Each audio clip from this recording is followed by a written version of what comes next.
Section 1 from the book of Genesis. Jacob came in peace to the city of Shechem, which is in the land of Canaan, when he came from Padan Aram, and encamped before the city. He bought the parcel of ground where he had spread his tent from the hand of the children of Hamor, Shechem's father, for 100 pieces of money. He erected an altar there and called it El Elohe Israel. Dinah, the daughter of Leah, whom she bore to Jacob, went out to see the daughters of the land. Shechem, the son of Hamor the Hivite, the prince of the land, saw her. He took her, lay with her, and humbled her. His soul joined to Dinah, the daughter of Jacob, and he loved the young lady and spoke kindly to the young lady. Shechem spoke to his father, Hamor, saying, "Get me this young lady as a wife." Now Jacob heard that he had defiled Dinah, his daughter, and his sons were with his livestock in the field. Jacob held his peace until they came. Hamor, the father of Shechem, went out to Jacob to talk with him. The sons of Jacob came in from the field when they heard it. The men were grieved, and they were very angry, because he had done folly in Israel in lying with Jacob's daughter. Such a thing ought not to be done. Hamor talked with them, saying, "The soul of my son Shechem longs for your daughter. Please give her to him as a wife. Make marriages with us, give your daughters to us, and take our daughters for yourselves. You shall dwell with us, and the land will be before you. Live and trade in it, and get possessions in it." Shechem said to her father and to her brothers, "Let me find favor in your eyes, and whatever you will tell me, I will give. Ask me a great amount for a dowry, and I will give whatever you ask of me. But give me the young lady as a wife." The sons of Jacob answered Shechem and Hamor, his father, with deceit, and spoke because he had defiled Dinah, their sister, and said to them, "We can't do this thing, to give our sister to one who is uncircumcised, for that is a reproach to us.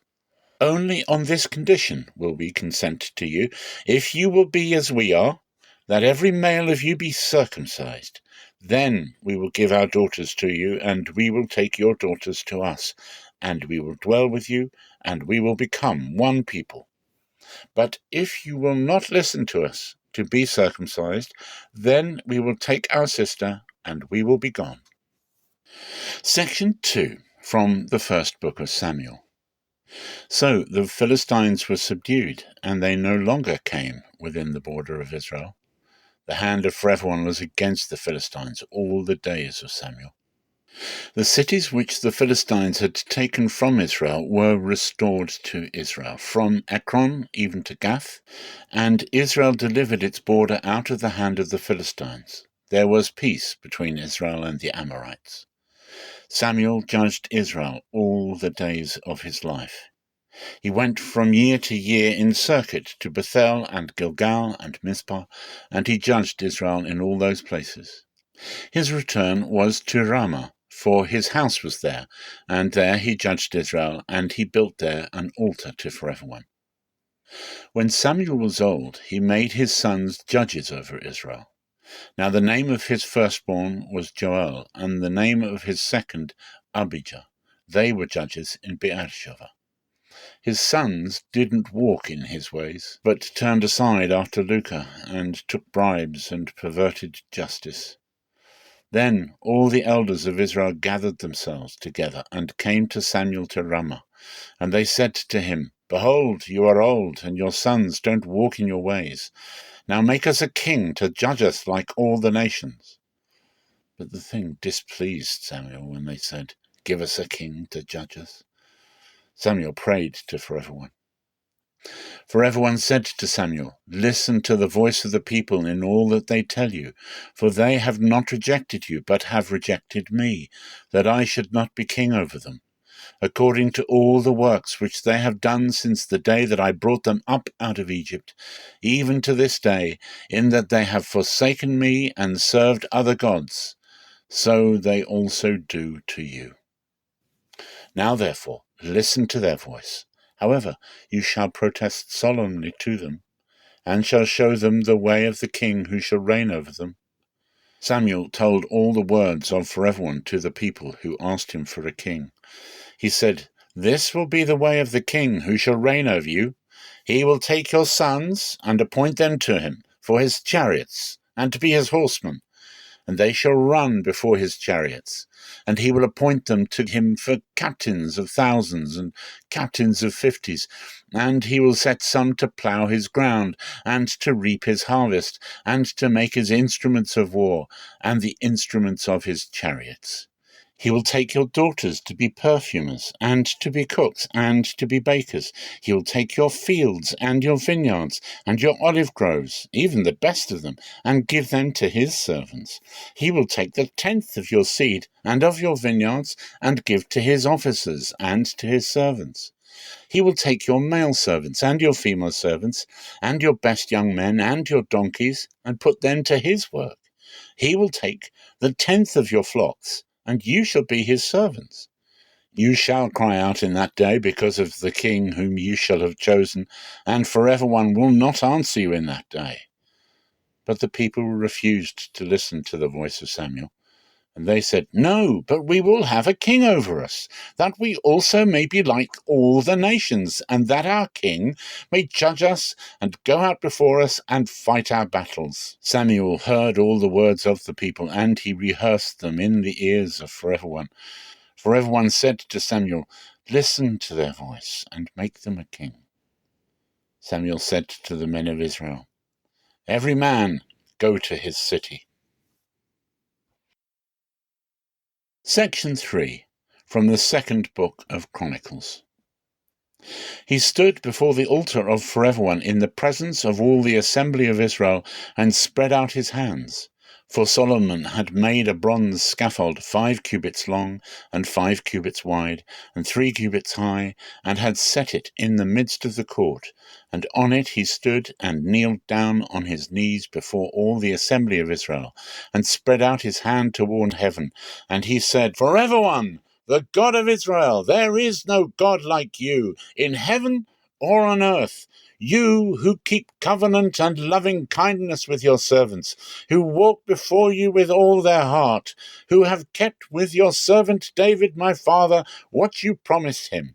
Yes, you spoke with your mouth and have fulfilled it with your hand, as it is this day.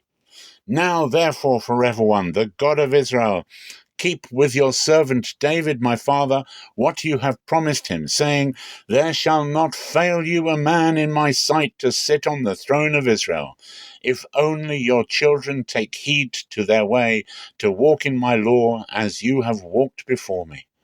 Now therefore, Forever One, the God of Israel, let your word be verified which you spoke to your servant David.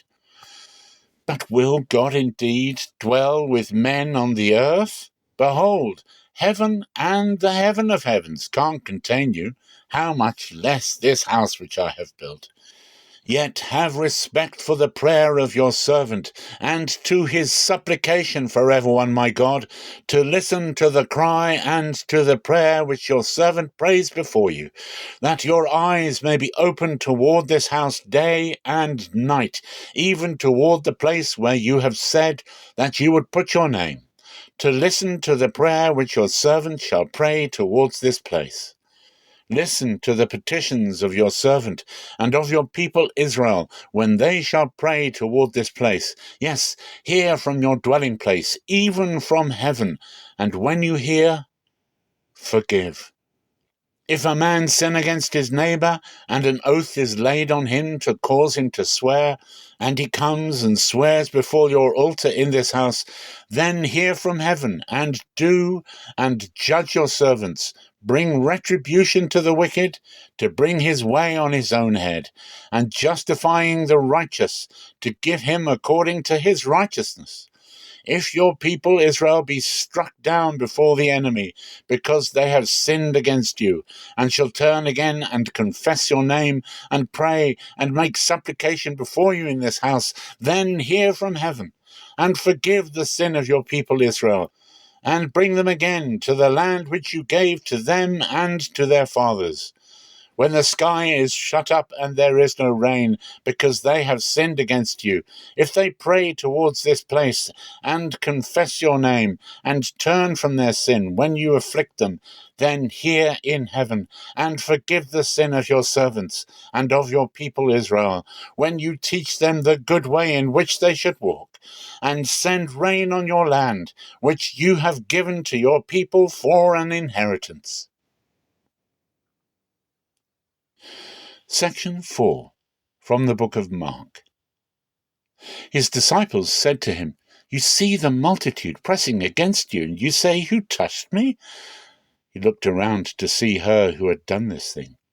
But the woman, fearing and trembling, knowing what had been done to her, came and fell down before him, and told him all the truth. He said to her, "Daughter, your faith has made you well. Go in peace and be cured of your disease." While he was still speaking, people came from the synagogue ruler's house, saying, "Your daughter is dead. Why bother the teacher any more?" But Jesus, when he heard the message spoken, immediately said to the ruler of the synagogue, "Don't be afraid, only believe." He allowed no one to follow him except Peter, James, and John, the brother of James. He came to the synagogue ruler's house, and he saw an uproar, weeping and great wailing. When he had entered, he said to them, "Why do you make an uproar and weep? The child is not dead, but is asleep."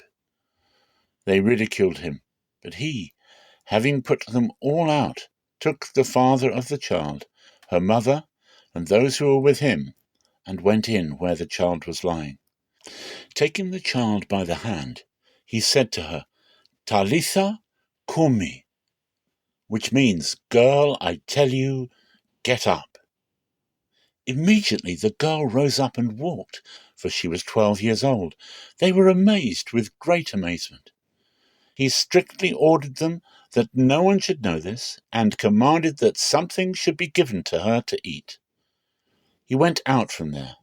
He came into his own country, and his disciples followed him.